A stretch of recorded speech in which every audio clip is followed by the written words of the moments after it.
reka rero tuganire ku ijambo numva afite ku mutima wanjye. Alors j'aimerais vous partager la parole de Dieu sur mon cœur. Mu Kinyarwanda navuze ngo nukurinda umwete kugeza ku mperuka. En français on dit conserver le même zèle jusqu'à la fin. Yego rwose. Kugumana zèle imwe kugeza ku iherezo. Conserver le même zèle jusqu'à la fin. Murabizi ko ibintu byose byiza bifite umumaro byinshi tubikora igihe kirekire. Ntago ari ikintu ukora gutya ngo gite kirangira. Toute chose qui a vraiment une grande valeur, tu le fais perdurer, tu le fais longtemps, tu ne le fais pas juste pour un peu de temps. N'uru rugendo rwo kubana n'Imana. Et même ce chemin, ce cheminement que nous avons commencé avec le Seigneur, nabyo data yifuza ko tugira umwete kugeza ku iherezo ry'urugendo. Dieu veut qu'on puisse vraiment persévérer, conserver le même zèle jusqu'à la fin. Abantu benshi bakunda Imana pe. Dieu, la plupart des gens aiment vraiment Dieu. N'umutima wabo wose. Avec tout leur cœur. Rwose batayibeshya. Vraiment, ils sont vrais, ils sont authentiques. Kandi abantu benshi bajya bakora ibintu byiza muri urugendo nanone rwo kubana n'Imana. Et il y a vraiment beaucoup de gens qui font de bonnes choses. Hari umuntu ushaka kubwira ibintu yakoze kubw'urukundo akunda Imana ukumva uratangaye pe. Il y a quelqu'un qui peut te raconter, te dire ce que la personne a fait pour Dieu et tu te dis waouh. Kandi abantu turabafite mu bantu bato b'abajene babikora bakiri ku mashuri, mu bantu bakuze, mu migi yose no mu byaro, abo bantu bameze gutya barahari. Il y en a même parmi les jeunes, il y en a parmi les adultes, il y en a vraiment partout des gens comme ça. Ariko data, mais Dieu, lui, yifuza ko uwo mwete tuwugira ntibigizemo ngo binyuzemo bigabanuke byongere bibyuka, ahubwo yifuza ko tugumana umwete kugeza ku iherezo ry'urugendo. Dieu veut qu'on puisse conserver le même zèle, que ça ne soit pas en haut, en bas, que ça change pas. Kandi birashoboka. Et c'est possible. Birashoboka ko umuntu yava mu ishyaka rimwe ajya mu rindi rirushijeho ajya muri akazarinda asaza atagaba. C'est possible de garder, de conserver le même zèle, d'aller de zèle en zèle de gloire en gloire. Iduhamagara irizerwa. Parce que le Dieu que nous servons, c'est un Dieu fidèle. Iyo ntigabanukirwa mu mbaraga. Lui, il ne diminue pas sa force. Urukundo rwayo ntirugabanuka. Son amour ne diminue pas non plus. Kandi provision yayo uko iduha umwuka wera nabyo ntibigabanuka. Et même la provision qu'il nous donne au travers le Saint-Esprit, ça ne diminue Ntabwo pas. stock yayo y'imbaraga ishira. Le stock de son pouvoir ne diminue pas non plus. Ntabwo stock y'ubuntu n'imbabazi bigabanuka. Le stock de sa grâce, de sa miséricorde ne diminue pas non plus. Hallelujah. Amen. Muri yo soko rero nawe wavomamo bigakunda. Alors dans cette source-là, toi aussi tu peux puiser ce qui est à toi. Reka dusome mu Baheburayo igice cya 6. Alors nous allons lire dans Hébreux chapitre 6. Kuva ku murongo wa 10 ndamanuka gato ngeze kuri 12. Nous allons lire à partir du verset 10 jusqu'au verset 12. Umurongo wa 10 uravuga ngo kuko Imana idakiranirwa ngo yibagirwe imirimo yanyu n'urukundo mwerekanye ko mukunze izina ryayo kuko mwakoreraga bera nanone mukaba mukibakorera. Car Dieu n'est pas injuste pour oublier votre travail et l'amour que vous avez montré pour son nom, ayant rendu et rendant encore des services aux saints. Hallelujah. Amen. Imana ntiyibagirwa. Dieu n'oublie pas umurimo wose toute œuvre wakoreshejwe n'urukundo uyikunda que tu as fait avec l'amour que tu as pour ton Dieu. N'ibyo wakoreye abandi bantu kubera urukundo ikunda Imana. Et même ce que tu as fait pour les autres en le faisant par amour pour Dieu. Imana yitegereza details zose, details zose zigize ubuzima bwawe ukoreshwa n'urukundo ukunda Imana ndetse n'abantu. Dieu observe bien les moindres petits détails des choses que tu fais par amour pour Dieu. Imana ibona effort yose. Dieu, il observe même chaque effort que tu fais. N'ikiguzi cyose bigusaba. Et même le sacrifice que ça te prend. Njyewe shobora kutabibona wo mukorana umurimo w'Imana shobora kutabibona. Probablement la personne qui est à côté de toi ne le voit pas. Ariko Imana yo ibona chaque détail. Mais Dieu voit loin et il voit chaque détail. Kandi kabyishimira. Et il est vraiment dans la joie. Hallelujah. Amen. Kugira ngo tuboneke hano mu gitondo twese hari icyo byadusabye. Pour que nous puissions être là ce matin, ça nous a pris quelque chose. Imana izi za detaye zose nako kundi wirukankaga ngo udakererwa bya bindi watunganyije vuba vuba bya bindi wasize udatunganyije kugira ngo uboneke mu nzu y'Imana. Imana ibona izo detaye zose.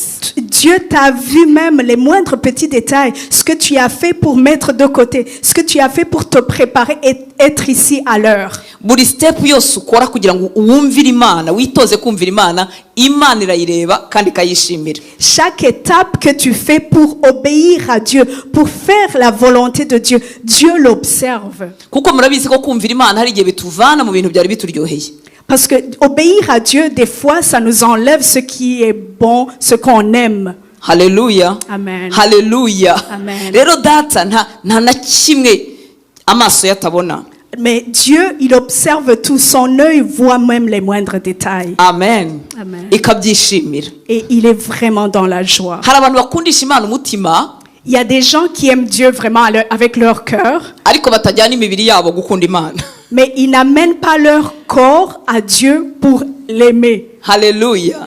Ijambo ry'Imana riratubwira mu Baroma La parole de Dieu nous dit dans Romains, ngo kwikorera kwacu gukwiriye nuko imibiri yacu ihinduka ibitambo byera bishimisha Imana. le servir, c'est vraiment donner nos corps comme des sacrifices vivants à Dieu. Amen. Amen. Haleluya. Amen. Iyo ujyanye umubiri wawe, iyo ukoresheje umubiri wawe kubaha Imana, kugira umurimo ukorera Imana, ni ukuri binezeza umutima wa data. Lorsque tu amènes ton corps pour servir Dieu, cela, Dieu le trouve agréable. Hanyuma Imana ikanezerwa ikanaguhamiriza. Et Dieu est vraiment dans la joie, il témoigne pour toi. Haleluya. Amen. Haleluya. Amen. Amagambo data yavuze kuri Yesu akayavuga kuri twebwe. Les paroles que Dieu a prononcées sur Jésus, Akayavuga no kuri twe. et il a parlé aussi sur nous. Mu Baheburayo igice cya 1 umurongo wa 9. Dans Hébreux, 1:9. chapitre 1 au verset 9. Aya magambo kuri Yesu yaravuze ngo kuko wakunze gukiranuka ukanga ubugome nicyo cyatumye Imana ariyo Mana yawe igusiga amavuta yo kwishima ikakurutisha abagenzi bawe. Tu as aimé la justice et tu as haï l'iniquité. C'est pourquoi, ô Dieu, ton Dieu, t'a oint d'une huile de joie au-dessus de tes égaux. Haleluya. Amen. Wanze gukiranirwa ukunda gukiranuka ngo bituma Imana igusiga amavuta y'umunezero. Tu as haï l'iniquité et tu as aimé la justice. C'est pour cela Dieu t'a oint d'une huile de joie. Haleluya. Amen. Iyo ni garanti amavuta y'umunezero ku bantu bakunda gukiranuka bakanga gukiranirwa, ni garanti y'amavuta y'umunezero. C'est une garantie que nous avons de recevoir cette huile de joie venant de Dieu lorsque nous obéissons à Dieu. Nagira ngo bigusezeranya uko uzagenda urushaho kwifuza gukiranuka wanga gukiranirwa, umunezero wawe uzatemba nk'amazi. Lorsque tu vas continuer à être fidèle, intègre, à obéir à Dieu, ta joie va être une joie parfaite. Nugusigirwa ni onction, gusigirwa ibyishimo n'umunezero. Une onction spéciale de joie va être sur toi. Niyo mpamvu ushatse wakwitoza gukunda gukiranuka, kwitoza gukunda iby'Imana ikunda, uzabyungukiramo. C'est pour cela que tu dois t'exercer vraiment à servir Dieu, à être fidèle, à être intègre, à l'obéir chaque jour. Uzabyungukiramo. Vraiment, tu vas bénéficier de cela. Seriously, ikintu utazabura ni umunezero. Vraiment, sérieusement, la chose que tu ne manqueras pas, c'est la joie de Dieu. Haleluya. Amen. Haleluya. Amen. Reka dukomeze ku murongo wa 11 hariya twari turi mu Baheburayo 6. Alors, toujours dans Hébreux chapitre 6 au verset 11. Ngo ariko rero turifuza cyane ko umuntu wese wo muri mwe yerekana uwo mwete wo kurinda ibyiringiro byuzuye kugeza ku mperuka. Nous désirons que chacun de vous montre le même zèle pour conserver jusqu'à la fin une pleine espérance. Umurongo wa 10 watubwiraga ngo Imana ntabwo ikiranirwa ngo yibagirwe buri murimo wose wakoreshejwe n'urukundo ukunda Imana. Dans le verset 10, ça nous disait que Dieu n'est pas injuste pour oublier moindre détail de l'œuvre que tu as fait pour lui. Ngo ariko hamwe n'ibyo irifuza ko warinda uwo mwete. Mais avec cela, il veut que tu conserves le même zèle. Ngo umuntu ngo yerekane umwete wo kurinda ibyiringiro byuzuye kugeza ku mperuka.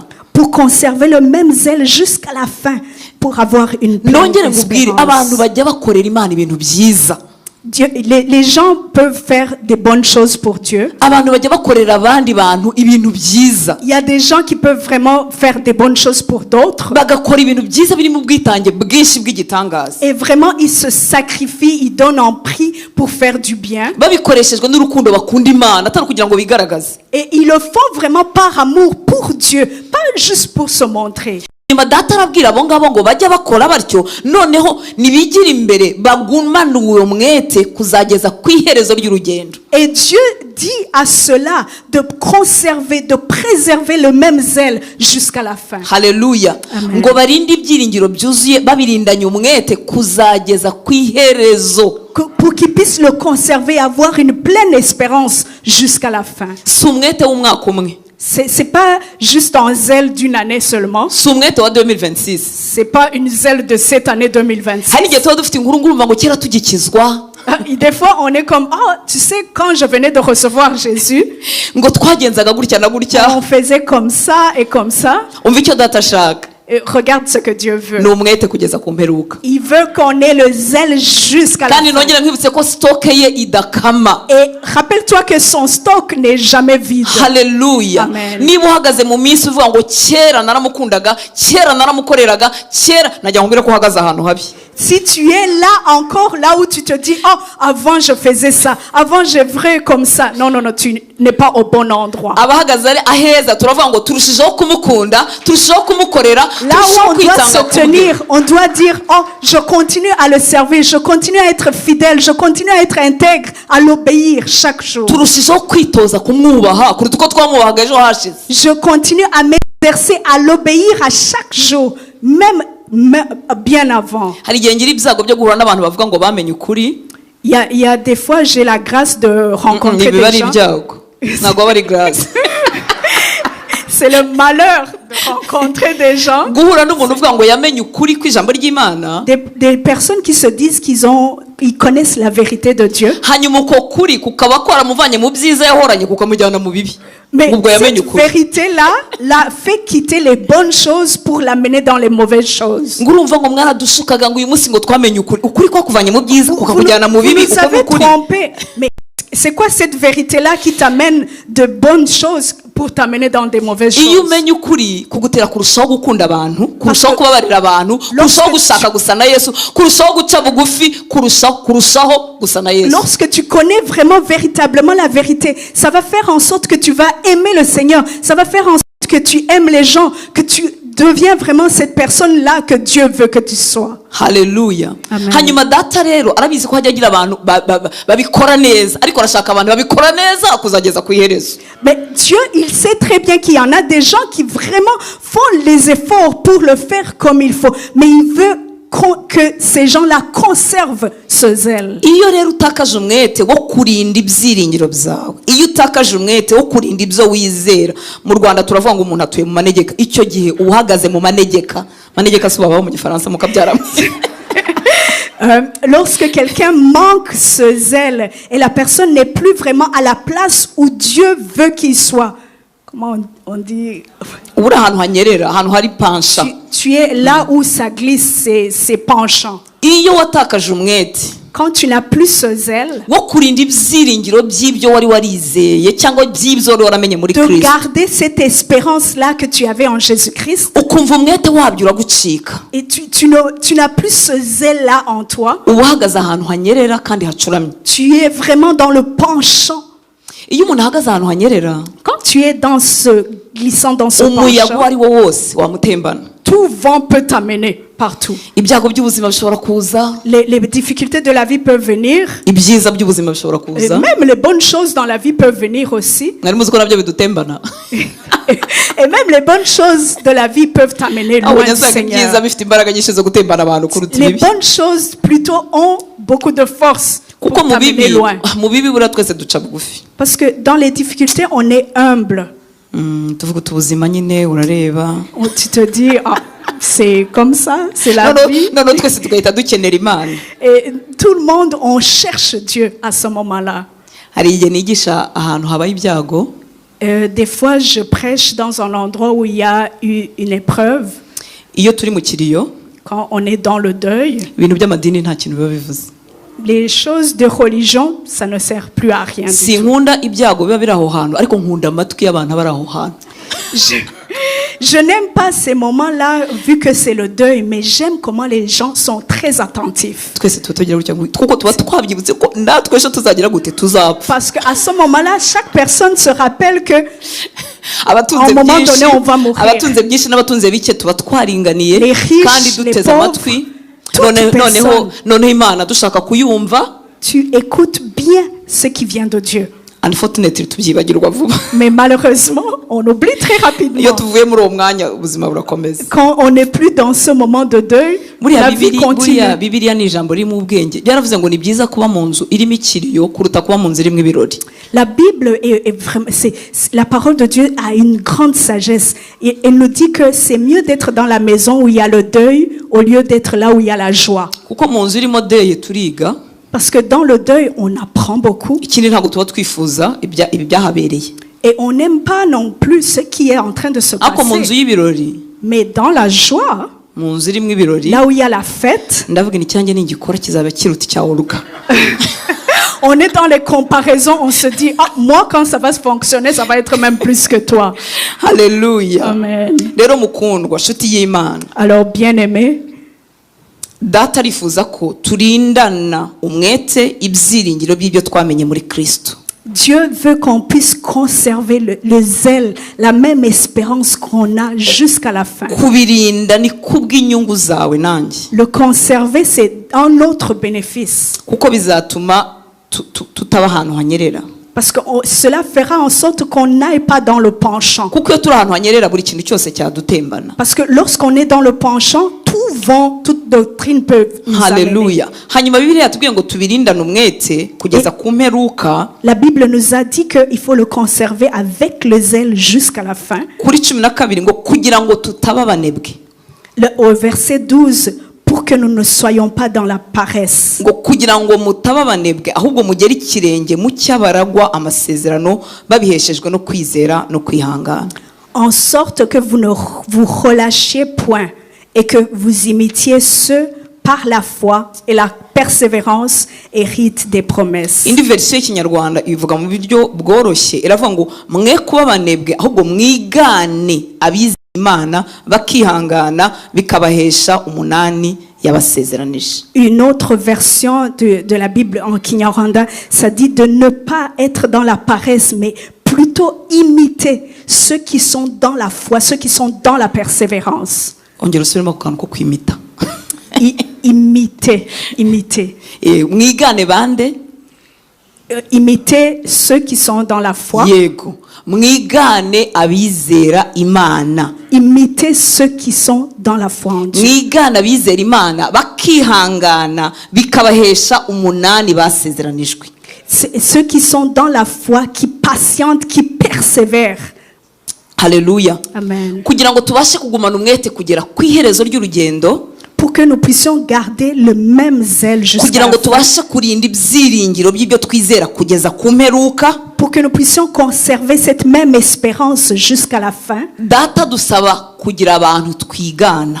Dieu veut que nous puissions imiter certaines personnes. Kwigana abizera Imana bakihangana bikabahesha ibyo basezeranijwe na data. Ceux qui sont dans la foi en Dieu, on doit les imiter. Ceux qui sont patients, qui sont dans la persévérance. Haleluya. Amen. Imana ishimwe cyane. Que Dieu soit loué. Kwigana abizera Imana bakihangana kugeza igihe bazasingirira ibyo basezeranijwe. Imiter ceux qui sont dans la foi, dans la persévérance, qui héritent des promesses de Dieu. Haleluya. Iyo tuvuze ngo igihe bazahabwa ibyo basezeranijwe, Lorsque nous disons qu'ils hériteront les promesses de Dieu, dufite amasezerano menshi y'ibintu dutegereje hano ku isi. on a beaucoup de promesses, des choses que nous espérons ici-bas. Ni byiza pe, C'est vraiment une bonne chose, ariko ni bigufi. mais c'est très petit. Gutegereza Imana kugeza igihe uzashakira, niba ari umugabo ushaka cyangwa umugore, À attendre et avoir cette patience jusqu'à ce que tu te maries. gutegereza Imana kugeza igihe uzabonera impapuro zo gutura ino.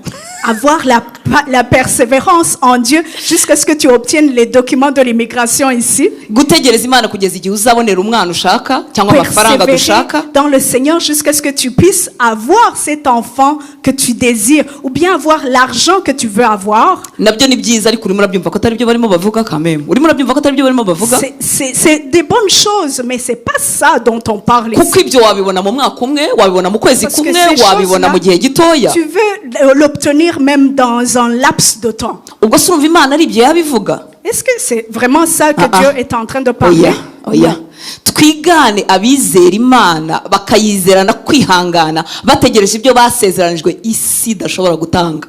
Imitons ceux qui sont dans la foi, ceux qui sont dans la patience, ceux qui sont dans la persévérance et qui hériteront les promesses de Dieu. ntushobora kuzabana n'imana ufite umwete niba ibyiringiro byawe bigarukira inahangaha. Tu peux pas vraiment conserver ce zèle si ta foi arrive à un certain niveau. kugira ngo ugire umwete uzageza ku iherezo ry'urugendo nuko ibyiringiro byawe birenga ibintu by'inahangaha. Conserver ce zèle-là jusqu'à la fin. Tu dois vraiment avoir cette espérance-là qui va au-delà. ndinginga imana ku bwawe nk'uko Pawulo yasengeye itorero rya Efeso ngo imana ikore ku maso yacu ikore ku maso y'imitima yacu akinguke tumenye ibyo twiringizwa n'iduhamagara turunguruke ibyo tubikiwe mu ijuru. Je prie le Seigneur comme Paul l'a dit aux Éphésiens, pour que le Seigneur puisse vraiment toucher nos yeux, qu'il puisse faire en sorte que nous puissions voir clair.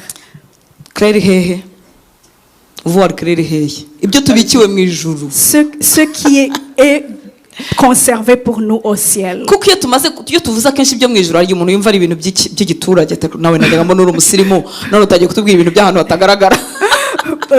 C'est comme quand on dit des choses du ciel, c'est comme si ce sont des choses dépassées. Pawulo yaravuze ngo twaba turi abatindi bo kugirirwa imbabazi niba ibyiringiro byacu bigarukira inahangaha niba impamvu yacu yo kwizera Kristo igarukira inahangaha twaba turi abantu bo kugirira impuhwe kuruta abandi ku isi. Paul le dit bien que nous serions vraiment stupides si nous avions cette foi-là qui s'arrête juste ici-bas. Haleluya.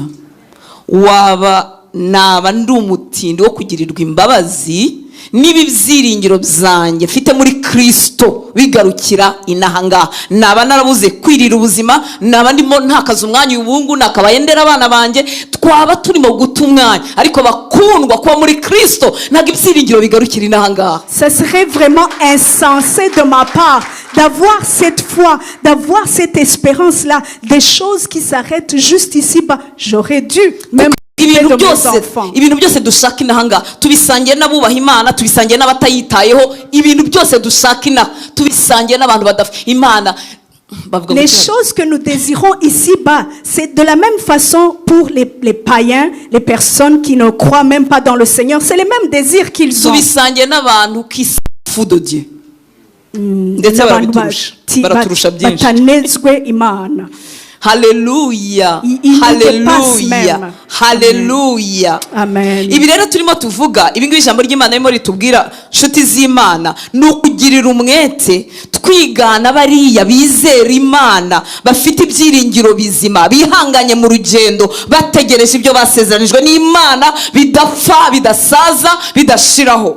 Alors ce dont nous sommes en train de parler, c'est vraiment d'imiter ces personnes-là qui sont dans la foi, qui sont dans la persévérance, qui hériteront des choses de Dieu. Haleluya. Amen. Data rero aragusaba niba ushaka nawe kugira uwo mwete kugeza ku iherezo aragusaba ngo urebe abizeye Imana abari muri Bibiliya abigihe cyawe abigihe cyata urebe abizeye Imana mu kwizera bakihangana bategereje ibyiringiro bidashira bitari iby'inanga ngo hanyuma ubarebereho. Alors Dieu te recommande, toi qui veux vraiment garder cette espérance, ce zèle jusqu'à la fin, d'imiter les personnes que tu vois qui sont dans la foi, ces personnes-là qui sont dans la persévérance, de les imiter. Ndashimira Imana ko mu rugendo nta bintu dukeneye guhimba bishyashya bitahozeho. Je remercie le Seigneur parce que maintenant on n'a pas à inventer des choses nouvelles. nta bintu tugiye guhimba, On ne nta va bintu pas tugiye kwadukana, créer des choses nouvelles qui n'ont pas déjà été. nta bintu ngiye kwadukana ngewe nka Hortense, ntabyo, nta bintu umushumba wanyu agiye je ne vais kwadukana. pas explorer des choses ou bien votre pasteur ne va pas créer des choses qui ne sont pas déjà hari là. abandi bagabo n'abagore bagendanye n'Imana neza, uko babayeho niko dusabwa kubaho. Bibiliya ntisaza ntinahinduka. Il y en a qui nous ont précédés, qui ont vraiment marché avec le Seigneur, qui ont marché dans cette foi que nous devrons imiter. Haleluya. Urigana ba bandi barinze ibyo kwizera, bakabana n'Imana, bakarinda basoza urugendo amahoro. Nabo Tu twigana. devrais imiter ces personnes-là qui nous ont dévancés, qui sont là, qui ont gardé la foi jusqu'à la fin, qui ont gardé la persévérance, le zèle jusqu'à la fin. Hanyuma data aratubwira ngo kugira ngo dushobore kurinda kwizera kugera ku iherezo nuko twigana akagira n'ibindi atubuza kwigana. Alors, il y a certaines choses que le Seigneur nous interdit d'imiter. Lui, il nous dit d'imiter seulement ceux qui sont dans la foi. Iyo rero umuntu agerageje kwigana iby'Imana idusaba kwigana ariko akanga kureka iby'Imana idusaba kutigana, umva ahera mu mayira abiri agira isereri. Alors, la personne qui accepte d'imiter seulement les personnes qui sont dans la foi, mais qui n'acceptent pas de laisser tomber les choses que Dieu ne nous dit pas d'imiter, cette personne-là va se retrouver dans la confusion. Aragira na vertige. Et ces personnes-là peuvent même avoir le vertige. Ijambo ry'Imana riratubwira mu rwandiko Pawulo n'Abaroma 12:2. Alors, la parole de Dieu nous dit dans Romains chapitre 12, verset 2, ngo ntimugakurikize, ndasoma muri ya version nshyashya y'Ikinyarwanda, ngo ntimugakurikize imibereho y'ab'iki gihe, ngo ahubwo mureke Imana ivugurure ibitekerezo byanyu, mube muhindutse rwose, nibwo muzashobora kumenya neza iby'Imana ishaka, kugira ngo muhitemo ibyiza biyishimishije kandi bitunganye rwose. ne vous conformez pas au siècle présent. Ne vous conformez pas au siècle présent, mais soyez transformés par le renouvellement de l'intelligence, afin que vous discerniez quelle est la volonté de Dieu, ce qui est bon, agréable et parfait. Amen. Amen. Ntimugakurikize. Ahambere bari batubwiye ngo tubakurikize babandi bafite kwizera no kwihangana kubasingiriza isezeranyijwe, ngo d'imiter les tubigane, personnes qui sont dans la foi, dans la persévérance, ngo tubigane qu'on puisse les imiter kugira ngo turinde umwete kuzageza ku mperuka, pour qu'on puisse conserver le même zèle jusqu'à la fin. hanyuma birongerera tubwira ngo aba noneho rero ntitubigane. Mais cela dont on vient de parler, la parole de Dieu nous dit de ne pas se conformer à eux. Ntimugakurikize. Ne les imitez pas. Imibereho y'ab'iki gihe. Que vous n'imitez pas ceux du siècle présent. Ahubwo mureke Mais soyez Imana transformés, ivugurura ibitekerezo byanyu, qui vous transforme dans votre intelligence. Iyo muri iki Kinyarwanda cyacu bavuze ngo ahubwo mureke Imana ivugurure ibitekerezo byanyu, no kuvuga ngo ushobora no kuyangira ko yabivugurura. Alors, lorsque la parole de Dieu nous dit de laisser Dieu nous transformer, ça veut dire que tu peux même refuser que Dieu te transforme. Ongera usome kabiri twumve. Alors, nous allons encore une fois lire, ne vous conformez pas au siècle présent, mais soyez transformés par le renouvellement de l'intelligence, afin que vous discerniez. Alors, c'est la partie numéro 1. C'est une partie. Alors, il y a une deuxième partie. Afin que vous discerniez quelle est la volonté de Dieu, ce qui est bon, agréable et parfait. Amen. Ntimugakurikize imibereho y'ab'iki gihe, ahubwo mureke Imana ivugurure ibitekerezo byanyu, mube muhindutse rwose, nibwo muzashobora kumenya neza iby'Imana ishaka, kugira ngo muhitemo ibyiza biyishimishije kandi bitunganye rwose. Amen. Amen. Ne vous conformez pas au siècle présent. Reka tugendane usubiremo ibyanjye, uvuge ibyanjye udasoma. Ntimugakurikize imibereho y'ab'iki gihe. Ne vous conformez pas au siècle présent. Ni ukuvuga ngo iki gihe hariho imibereho ntago twayita uko umuntu yambara cyangwa uko umuntu avuga cyangwa uko umuntu ashaka amafaranga. Oya, reka twe kuvuga uko. Nous parlons du siècle présent. On n'est pas en train de parler du style, de la façon de s'habiller ou ces choses qui sont à la page. Ahubwo reka tuvuge ibitekerezo bya Hortense icyo byitaga cyiza, uko byibwiraga ko bikwiriye gukora ibintu nubwo naba ndi umuntu uri ku murongo umeze neza ko abantu uri kumeze parlons neza. plutôt, disons, des pensées de Olga, des choses que je me dis qui sont correctes, qui sont bons. Igihe cyose Hortense ibitekerezo bye bitarinjirwamo n'ijambo ry'Imana ngo bihindure uko yatekerezaga. Alors, tant et aussi longtemps que les pensées de Hortense ne sont pas encore transformées pour vraiment être renouvelées, Sigare ntakigira point de vue yanjye, pour que je n'ai plus mon propre point de vue à moi, aho ngaho bita bibiha kuko twese tuba dushaka kugira point de vue zacu. parce que là, à ce moment-là, ça devient difficile parce que nous-mêmes, on veut que ça soit notre propre opinion. Iyo dukizwa Quand nous sommes sauvés, turavuga ngo Yesu ambera iki umwami n'umukiza. alors lorsque nous recevons vraiment le salut, nous disons que le Seigneur devient notre Seigneur et notre Sauveur. Yego, umukiza adukijije kuzarimbuka, yishyuye ibyaha byacu, twizeye icyo yakoze ku musaraba. Hanyuma Notre umwami Sauveur, il nous a sauvés des péchés, il nous a retirés du monde des péchés. ntitukirimbutse. On n'est plus, on ne va plus mourir. Si tuzapfa pe ariko ntituzapfa byiteka nibyo.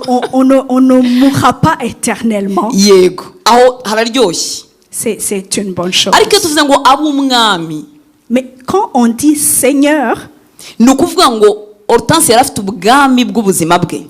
ça veut dire que moi j'avais mon propre royaume à Yari moi. yicaye ku ntebe y'ibyemezo bye n'ubuzima bwe n'uko abayeho. J'étais assise dans mon cœur, j'étais confortable dans mes Kandi nagira ngo propres mbabwire choses. ko hari n'igihe aba abayeho neza. Et vraiment, j'aimerais vous dire que c'est possible même de bien vivre sans problème. Kuko hari igihe umuntu avuga ngo uruse ngo nakizwa gute ngo ngiye nta buhamya mfite ngo sinagiye mu bapfumu ngo sinabaye indaya. Si ibyo bakizwa. Alors, il y en a qui Bakizwa disent kwiyobora ntibayoborwe n'Imana. comment est-ce que je vais être sauvé? Pourtant, je n'ai pas beaucoup été dans les péchés, je n'ai pas été dans la sorcellerie. C'est quel genre de témoignage j'aurai? Non, tu vas quitter ce royaume qui est toi-même. Iyo uri umwami w'ubuzima bwawe mu maso y'Imana byitwa kuba un rebelle. Quand tu es le Seigneur toi-même de ta propre vie, ça veut dire que tu es rebelle. Ikiba kije kuba rero ni iki? Alors, qu'est-ce qui arrive? Imana yifuza ko amagambo yayo agwirira muri njyewe. Dieu veut que sa parole soit vraiment une parole pleine, qu'elle inonde nos cœurs. Kugeza igihe za point harya bavuga ngo iki? Point of view. Mu gifaransa ni iki? Point de vue. Point of view. Kugeza igihe point of view za Hortense zishiriyemo agasigara n'icyo Imana ivuga. Ibyo bintu mwagize ngo biroroshye. Jusqu'à ce que mon point de vue à moi disparaisse et que ce soit juste le point de vue de Dieu qui règne en moi. Niho havuga ngo ahubwo ngo mureke Imana ivugurure ibitekerezo byanyu mube muhindutse rwose.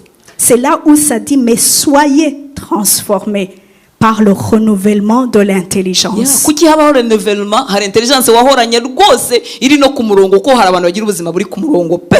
Il y a vraiment des personnes qui ont une vie droite, qui avaient une certaine intelligence. Ariko nubwo yaba ari droite ka gihumbi. Mais même si cette intelligence-là est vraiment la meilleure, Imana yifuza nabwo kurenuvera, kuvugurura uko dutekereza kugira ngo dusigare dutekereza nkuko Kristo atekereza. mais Dieu veut que nous soyons vraiment transformés, renouvelés dans notre intelligence, afin que ce ne soit plus notre intelligence à nous, mais que ce soit l'intelligence de Imana Dieu. ibikora nk'umukoroni uje kugufata ku gitugu. Dieu ne le fait pas comme une tyrannie, comme un dictateur qui vient s'imposer. Ahubwo ni kubw'inyungu zawe. C'est plutôt à ton bénéfice à toi. Kuko hepfo haravuze ngo iyo ibyo ngibyo bibaye ngo nibwo muzashobora noneho kumenya neza ibyo Imana ishaka. Parce que après ça dit, afin que vous discerniez quelle est la volonté de Dieu. Kuko hari ibintu ngewe mba nita mbeshyera Imana ngo nibyo ishaka. Parce qu'il y a des choses que je mets sur Dieu en disant, c'est ça sa volonté. Pastor Fabrice bari hari abantu basengera ibintu byinshi bayibeshye ngo nibyo Imana ishaka atari byo. Parce que Fabrice, il y a beaucoup de gens qui disent, oh, j'ai prié pour ça et je sais que c'est la volonté de Dieu. Alors que ce n'est pas Kuko vrai. ntidushobora kumenya neza ibyo Imana ishaka hatabayeho renouvellement hano hantu. On ne peut pas vraiment savoir quelle est la volonté de Dieu sans avoir été transformé, renouvelé dans notre intelligence. Yewe mwanze kubyumva ariko ntacyo reka nkomeze. Vous n'êtes pas en train vraiment de le recevoir. Amen. Mais je veux Ngo nibwo continuer. muzashobora kumenya neza ibyo Imana ishaka kugira ngo none muhitemo ibyiza biyishimishije.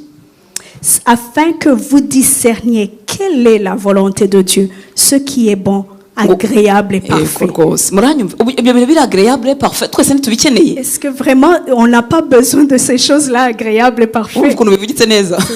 C'est Ibintu biri agréable et parfait. Mana yanjye twese turabishaka ariko Tout le monde kuzavana le veut. sorry iki kintu nkunda kukivuga ariko kuzavanamo rutansi agashiramo umwuka byaramwe ntabwo byoroshye.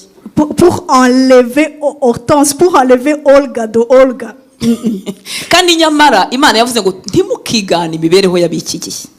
Et Dieu l'a bien dit, ne vous conformez pas à ceux du siècle présent. Iyo Imana ivuga ngo ntiwigane imibereho y'iki gihe ntabwo ari uko ije kubangamira ubuzima bwawe ngo utaryoherwa n'ubuzima ngo utiberaho ngo urumva ngo itumye tutiberaho ngo nituryohewe bakundwa aho tujyana hararyoshye kuruta aho wibwira ko haryoshye. C'est quand Dieu est en train de nous interpeller, de nous recommander de ne pas se conformer au siècle présent. Ce n'est pas qu'il est en train de nous envoyer, de nous amener dans quelque chose qui n'est pas bon, qui n'est pas Ahubwo parfait. iragira ngo ntiwigane imibereho y'abiki gihe kugira ngo uyemerere ivugurure uko utekereza nikumara kuvugururwa nibwo uzashobora kumenya neza. Ubu tugira abakristo benshi ariko batigeze bemera ngo bageraho kumenya neza. Il veut plutôt que tu acceptes, que tu le laisses te transformer, de te renouveler dans ton intelligence pour que vraiment tu puisses faire sa volonté. Nibwo muzashobora kumenya neza iby'Imana ishaka kugira ngo muhitemo ibyiza. Hari kumenya neza ugahabwa n'ubushobozi bwo guhitamo ibyiza kandi bitunganye rwose. Il y a une différence entre vraiment discerner, connaître bien la volonté de Dieu et ne pas le connaître. Buriya mu kirokore habamo amafuti menshi. Dans la vie chrétienne, il y a beaucoup d'erreurs. Kubera yuko tubwirwa Imana ishobora byose. Parce qu'on nous parle d'un Dieu puissant qui est capable de tout. Kandi n'ukuri ishobora byose. Et c'est vrai. Ariko ijambo ry'Imana tutaryemere ngo rigwirire muri twe rihindura uko dutekereza. Mais si nous n'acceptons pas vraiment que la parole de Dieu vienne nous transformer, nous renouveler dans notre intelligence, tujya dutegereza ibintu ku Mana bitabaho by'amafuti. on attend des choses de Dieu qui sont même pas vraies. Hari iminsi nigeze kubaho nkajya nibwira ko nzatoragura amafaranga kandi menshi apana igiceri. Il fut un temps où je me disais vraiment en moi, c'est sûr que je vais avoir beaucoup d'argent. Avoir gutora Ramasse. ibyo bintu uretse muri filime ntandi hantu biva. Ça se trouve uniquement dans les films. Ramasser beaucoup d'argent. Twari turimo guca mu bukene kandi Imana nari namaze kuyizera kandi n'ukuri nyizi tuca mu bukene bwinshi ariko nkumva ukuntu izampa amafaranga nyine nzagenda nturagure n'ukuri kose amafaranga nawe yagukiza urumva ko atari make nkumva nzatoragura amariyasi y'inote kandi ubwo ndi umukristo mwiza ujya mu ijuru n'umwete ariko nkumva nzatoragura ibintu by'ibifaranga. Moi, je me disais, vraiment, j'étais dans le Seigneur, j'étais droite, je suivais les consignes de Dieu, mais on était dans la pauvreté et je me disais, sûrement qu'un jour, je vais ramasser de l'argent et beaucoup d'argent. Ibyo bintu biramutse binabaye byaba nka rimwe mu isi mu myaka magana sinzi ko byanabaho. Ubundi kwanza uri n'umukristo yatoye wayajyana kuri polisi kuko akamemara umuntu wabuze amafaranga ye. Et si vraiment tu es un enfant de Dieu, si tu ramasses beaucoup d'argent quelque part, sûrement que tu vas l'envoyer à la police. Parce que ce n'est pas correct. Iyo tutavugurura ibitekerezo ubwo mvuze ubupfafa bwanjye bwo namwe mufite ubwanyu. Iyo tutavugurura ibitekerezo byacu dukomeza gutegereza ibintu. Moi, j'ai parlé de mes choses insensées. Vous aussi, vous avez vos propres choses insensées. Hari umuntu wigeze kumbwira yashaka gutandukana n'umugabo we erezuma ko batatandukanye, ariko icyo gihe yashaka gutandukana yarambwiye ngo yasomye ko ngo igihe kimwe ngo Dawidi ngo yariye ku migati y'abatambyi, murabyibuka yariye ku migati y'abatambyi ngo kandi bitemewe, ngo agahita yumva niba Dawidi yariye ku migati y'abatambyi bitemewe, ubwo nubwo Imana yanga gutandukana nawe munyumvira ibyo bintu bitagira aho bihuri. J'ai parlé une fois, il y avait une femme, elle voulait se séparer de son mari, elle voulait divorcer. Heureusement qu'ils ne sont pas divorcés aujourd'hui. Elle parlait de ce passage où David avait mangé les pains dans la maison de Dieu et s'appuyait sur ça en se disant, moi aussi je peux faire. Comme David a fait ibintu bitemewe nanjye nemewe kubikora. Tout comme David l'a fait, moi aussi je vais faire ce qui est interdit. Ikindi gihe kera twagiraga amamodoka burya amamodoka dushiraho, none nkajya ndeba hari umumama umwe warubaga mu rusengero twasenganaga era afite imodoka nyinshi. Je me rappelle à un moment donné on regardait les belles voitures, il y avait une femme qui avait plusieurs voitures. Kandi twari inshuti gahoro gahoro. On était un peu des amis avec cette femme là. Mu mutima wanjye nkajya numva azakorwaho akampa imodoka imwe. Et dans mon cœur, je me disais, sûrement qu'un jour, elle va me donner au moins une seule voiture dans ces voitures. Oh, Jésus, il est patient, il est bon. Ça ne veut pas dire que Dieu ne peut pas le faire.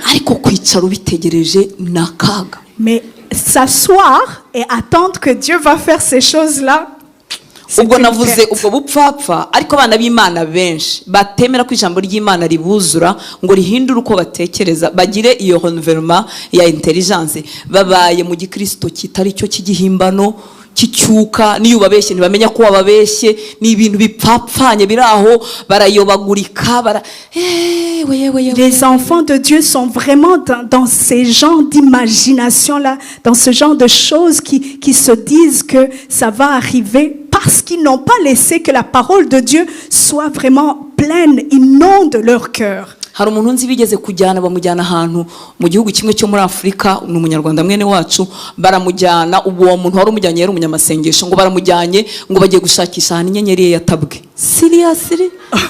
Il y a quelqu'un, c'est quelqu'un qui est en Afrique. Ils ont amené la personne en lui disant, il y a ton étoile qui est perdue quelque part qu'il faut qu'on aille trouver. Je suis en train de parler des choses extrêmes, mais il y a des choses qui sont là qu'on voit, on se dit non. Hari n'undi mwana umwe w'umukobwa wambwiye umuntu basenganaga mugenzi we w'umukobwa bari bategereje imyaka myinshi gushaka abagabo bataraboneka, noneho umuntu wasenganaga nabo arababwira ngo ubu rero tugomba kugenda ngo tugatanga ngo igitambo cy'ihene nko mu bapfumu. Abo ni abarokore. Imaginez-vous, c'était deux jeunes filles, elles étaient en attente, elles étaient célibataires et se disaient, c'est le moment qu'on se marie. Et la personne qui priait avec eux leur dit, non, il faut apporter une offrande, un chèvre, tout comme dans le passé. J'ai parlé des choses insensées. Mais j'aimerais te parler des choses de la sagesse de Dieu. Oh, pas de Dieu. Iby'ubwenge bw'imigenzereze yo mu isi itoye umurongo, ariko nanone itaravuguruwe uko Imana itekereza, uburyo ibuza abantu nabwo gukurikira Imana. Des choses de l'intelligence de ce monde qui semblent quand même correctes mais qui ne viennent pas de Dieu. Kuko icyo kintu yacyumvise akumva kitari logique kuri logique ye, yumva atari cyo. Parce que tant et aussi longtemps que quelque chose ne fait pas de sens, n'est pas vraiment logique dans la tête d'un être humain. Disons par exemple quand tu dis Jésus va revenir bientôt et que ce n'est pas logique dans sa propre logique.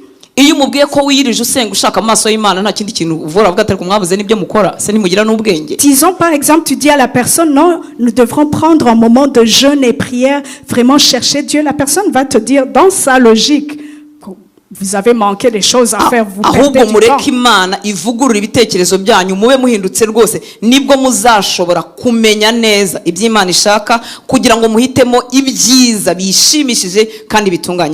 Ne vous conformez pas au siècle présent, mais soyez transformés par le renouvellement de l'intelligence, afin que vous discerniez quelle est la volonté de Dieu, ce qui est bon, agréable et parfait. aho nahatinze ariko nari ndimo kuvuga kurinda umwete kugeza ku iherezo, uburyo Imana itubwira ibyo kwigana ikatubuza no kwigana ibindi kugira ngo tubashe kurinda umwete wacu kugeza ku iherezo. J'ai pris assez de temps sur ça pour que vous puissiez vraiment comprendre que d'un côté, il y a des choses que Dieu nous dit d'imiter, imiter ceux qui sont dans la foi. Mais de l'autre côté, il nous dit de ne pas se conformer aux choses des siècles présents. kuko nugerageza byombi ntabwo uzabasha kurinda umwete kugeza ku iherezo. Niyo mpamvu ikurangira abagumana umwete kugera ku iherezo uko babaho. Alors c'est pour cela il te trouve des personnes qui sont vraiment dans la foi, qui persévèrent. Ikanakurangira ibyo bavamo. Et il te trouve ces personnes-là qui ne se conforment pas aux choses. Ikwereka ibyo bakita, ibyo bareka kugira ngo basingire ibindi. Il te montre même ces personnes-là qui ne se conforment pas aux choses du siècle présent. Haleluya. Amen. Kuko iyo ugumanye byombi ugira isereri. Parce que lorsque tu conserves les dieux, les deux choses, tu as la confusion. Haleluya. Haleluya. Amen. Reka dusenge dusoza. Alors nous allons clôturer bientôt. Nagira ngo nkubwire ko data gukeneye. J'aimerais te dire que Dieu a besoin de toi. Data akeneye abahungu n'abakobwa.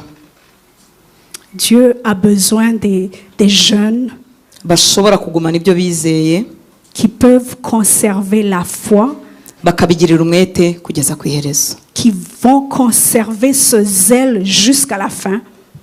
Kugeza ku iherezo. Jusqu'à la fin. Kugeza ku iherezo. Jusqu'à la fin. Kubera ko iyi si irimo ibirangaza byinshi. Parce que ce monde, il y a vraiment beaucoup de choses qui nous distraient. Isi irimo ibintu bishaka gucogoza byinshi. Il y a beaucoup de choses qui veulent t'éloigner de Dieu qui sont dans ce monde. Ibyiza umwanzi yabikoresha kugira ngo bigucogoze. Les choses qui sont pourtant bonnes, mais que le diable utilise pour t'éloigner de Dieu.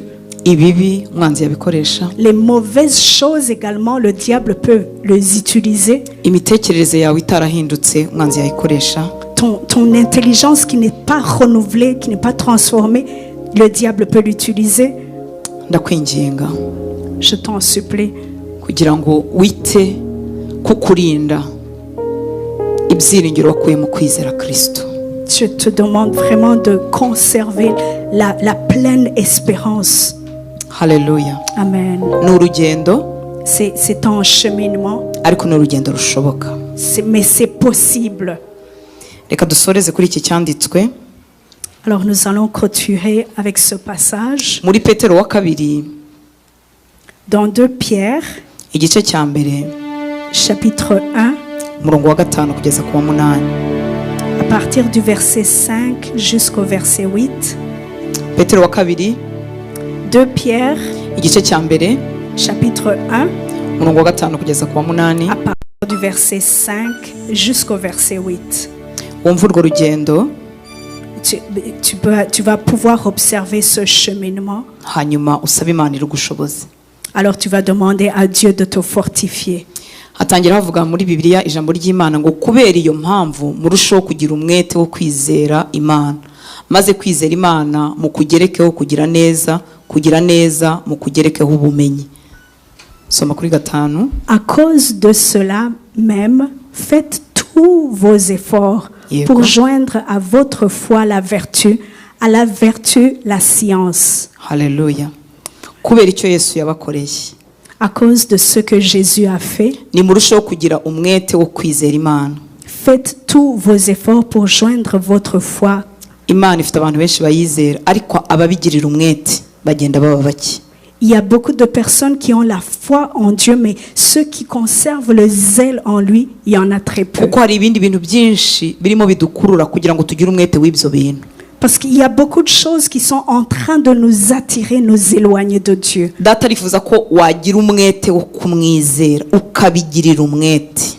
Dieu veut que tu puisses vraiment avoir ce zèle vraiment en lui. Kwizera Imana kuzanwa n'iki? Kuzanwa no kumva ijambo ry'Imana. La foi en Dieu vient de ce qu'on entend. Et ce qu'on entend, c'est la parole de Dieu. Niba ijambo ry'Imana ritubwiye ngo ugire umwete wo kwizera Imana. Si la parole de Dieu nous dit d'avoir le zèle de croire en lui, ubwo birasabwa kugirira umwete amagambo y'Imana. alors cela demande vraiment que tu aies le zèle de lire, de méditer sur la parole de Dieu. hanyuma ntibigarukiraho ijambo ry'Imana rivuga ngo kuri uwo mwete mwagizeho kwizera ngo mugerekeho kugira neza. Alors, en plus de la foi, ajoutez aussi la vertu. ngo kugira neza mukugerekeho ubumenyi.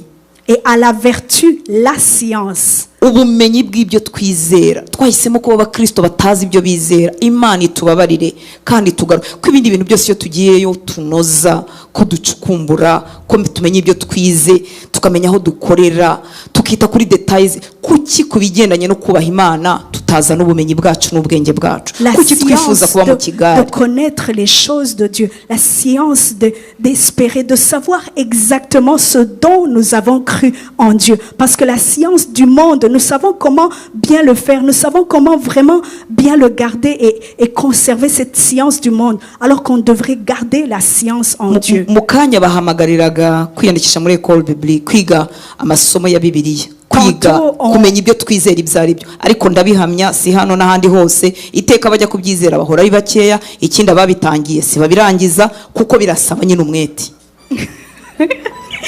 Tantôt dans les annonces, on nous a parlé des enseignements bibliques qui vont être donnés, des enseignements vraiment bons pour apprendre à connaître la parole de Dieu. Je sais très bien qu'il y en a qui n'y croient pas, il y en a qui vont même commencer mais qui ne terminent pas. Kuki twakunda ibintu bishyushye by'icyokere ariko bisiga ntacyo tumenye mu gitabo kigenga ubuzima bwacu? Pourquoi est-ce qu'on a vraiment cette chaleur, ce feu-là de connaître les choses de Dieu, mais de ne pas... iyo fe turakayigira rwose yo kumenya iby'Imana. Kuki twakunda ibintu ariko nibyo by'icyokere sugara bivuga ngo iki? Kuki twakunda ibintu bidushyushya gusa ariko ntidusigarane kumenya ibyo twizera? Niyo mpamvu iyo duhuye n'abigisha b'ibinyoma cyangwa n'amadini y'ibinyoma tugira ngo twizera bimwe, tukaba turagiye ko bavuga Yesu. Nous sommes pressés à suivre les choses du monde, même ceux qui vont suivre les personnes vraiment qui ne sont pas dans la foi. Ils vont les suivre comme si de rien n'était. Hatubwiye ngo turusheho kugira umwete wo kwizera tuwongereho kugira neza, nabyo ntitubireke, niturangiza tubyongereho kumenya. Faisons des efforts pour joindre à votre foi la vertu, à la vertu la science. Kuri gatandatu havuze ngo uko kumenya noneho tukugerekeho kumenya kwifata. Et à la science la tempérance. Tempérance aryo n'ibyo. Tugerekeho kumenya kwifata. D'avoir comme une maîtrise de soi. Ariko na tempérance n'ibyo. Kumenya kwifata. La tempérance. Iyo uri umukristo utamenya kwifata uzahagarara ubwami bw'Imana nabi. Si tu es un enfant de Dieu, tu n'as pas cette tempérance, tu pourras pas tenir. Idushoboze aho tutagufite ikuduhe. Là où nous n'avons pas la tempérance, que Dieu nous puisse nous l'accorder. Idukiza akajagari kose dufite mu buzima bwacu. Que Dieu vraiment nous guérisse de toutes sortes de confusion, de chaos dans notre vie. Iyo uri umukristo wabona amafaranga ukayadepansa kugeza igihe ashiriye ntago tuba tuzi kwifata. Iyo turiye kugeza igihe twenze kunganira nyine nk'uko tungana, Imana tubabarire, nabyo ntago byemewe. Alors lorsque nous recevons de l'argent et nous l'utilisons jusqu'à épuisement, lorsque nous mangeons et nous prenons du poids comme vous le voyez, ingirira akabango kaberekera mu Kinyarwanda, tugerekeho kumenya kwifata que nous puissions mu avoir bintu cette byose, mu bintu tempérance. byose. Dans Muri iki toutes kinyejana twaye abakristo choses. batagira tempérance. Si nous n'avons pas la tempérance dans ce siècle présent, Kumenya kwifata mu kugerekeho kudacogora. et à la tempérance, la patience. Kudacogora. La patience. Kudacogora mu kugerekeho kubaha Imana. Et à la patience, la piété. Kugendana igitinyiro cy'Imana.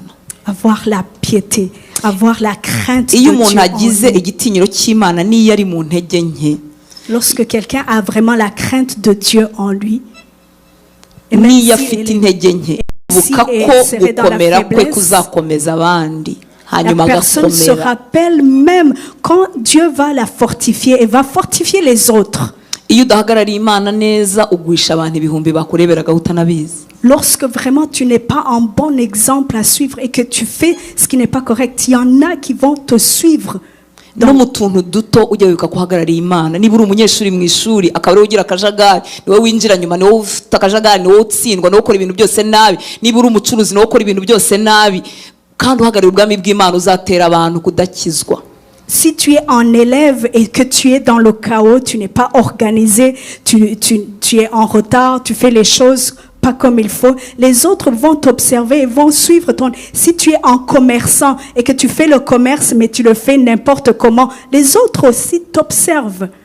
Igihe kimwe nanga ko banyita pasiteri À un moment donné, je ne voulais même pas qu'on m'appelle pasteur kuko tujya tugira izina ribi. parce que c'est une mauvaise réputation. No. Tujya tugira. Nous avons un mauvais nom Des fois des fois. kuko ubupasiteri ni uguhamagara kw'Imana kandi dukora umurimo mwiza uzatuma abantu bajya mu ijuru. Parce que être pasteur, c'est vraiment un appel qui vient de Dieu. Ariko hari igihe tuba twagize izina ribi. Ni bande babeswa, ni bande batwara amafaranga y'abandi, ni bande birata, ni bande batwaza ibitabo, ni bande batikoraho, ni bande noneho tukagira iryo zina ribi.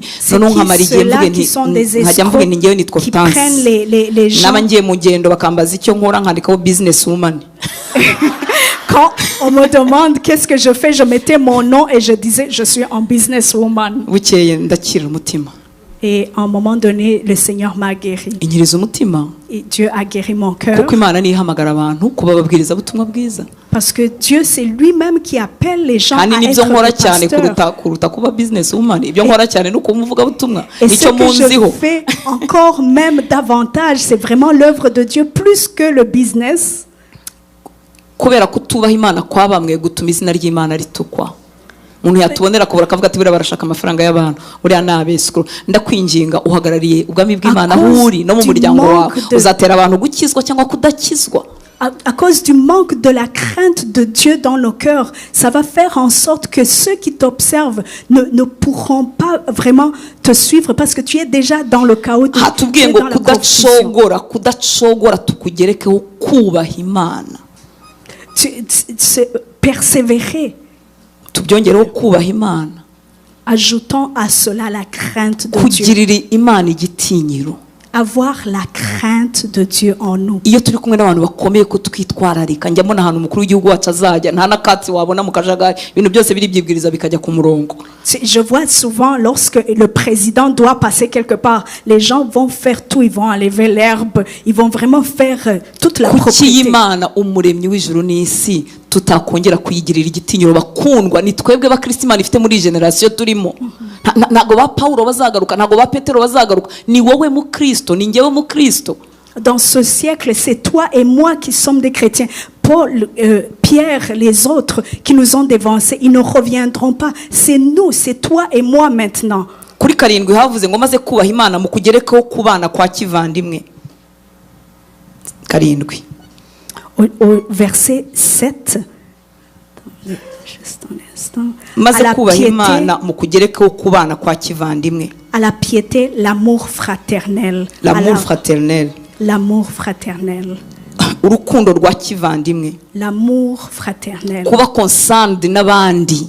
D'être vraiment concerné par les autres. Hari umuntu aba umukristo ntasambane ntiyibe ntavuge nabi ariko niwe wenyine wireba ntajya areba abandi, ntago ari byo data dusaba. Iyo hagiye gusura abantu, iyo hari gufasha, iyo ari kwita ku bandi, we ntibimureba. Il y en a des enfants de Dieu. Ils ne sont pas nécessairement dans les péchés, ils ne sont pas dans le vol ou dans l'adultère ou quoi que ce soit. Mais quand il s'agit des besoins des autres, quand il s'agit d'aller rendre visite, disons, à quelqu'un qui est à l'hôpital, ces gens-là ne sont même pas là-dedans. Ils sont dans l'égoïsme. Kubaha Imana mu kugereho iyi brother love ni bari ko bavuga urukundo rwa kivandimwe. Alors, à la piété, ajoutons l'amour fraternel. Uri murangiza mu kugerekeho urukundo. Et à l'amour fraternel, mettons aussi la charité. Ntabwo Bibiliya yari yisubiyemo, yari irimo hari urwo rukundo rwa kivandimwe, kuba concerned n'ubuzima bw'abandi, kubabazwa n'ibibabaza abantu. La Bible n'est pas en train de se répéter parce qu'elle parle de l'amour nta kintu fraternel, kibi nko de la kubona charité. umurokore w'umunyamushiha utavugana n'abantu udakorwa kandi ngo arera ameze atya ntanyeganyega ariko ntavugana n'abantu S'il y a quelque chose qui n'est pas vraiment agréable à voir, c'est de voir un enfant de Dieu qui ne parle pas, qui se conserve, qui est très réservé, qui ne parle pas aux autres, qui est vraiment dans son coin. être réservé ni byiza ntabwo ari byo n'ibindi byenda gusa nk'ibyo reka twikomereze umwanya wagiye umurongo wa 8 nimugira mutyo byimazeyo bizabarinda kuba abanebwe cyangwa ingumba mu kumenya umwami wacu Yesu Kristo. Car si ces choses sont en vous et ils sont avec abondance Yeah. et ne vous laisseront point oisifs ni stériles par la connaissance de notre Seigneur Jésus-Christ. Nimugira bira byose tumaze kuvuga mukabigira byimazeyo bikaba muri twe en abondance bizaturinda kuba abanebwe cyangwa ingumba mu kumenya umwami wacu Yesu Kristo. Lorsque nous aurons toutes ces choses que nous avons parlé auparavant, la foi, la vertu, la tempérance, l'amour fraternel, la charité, toutes ces choses qui soient abondantes en nous et nous préserverons et nous laisserons point oisifs ni stériles. Amen. Pour la connaissance de notre Bizaturinda Seigneur. kuba abanebwe biturinde kuba wazifu ari ibyo ngibyo biturinde kuba ingumba kuba abakristo bizina badafite ubuzima bizaturinda biduha ishyaka n'umwete kugeza ku iherezo Cela ry'urugendo. va nous préserver, cela va faire en sorte que nous ne serons plus dans la paresse, on ne sera pas oisif, on ne sera pas indifférent. Imana ibaha umugisha. Que Dieu vous bénisse.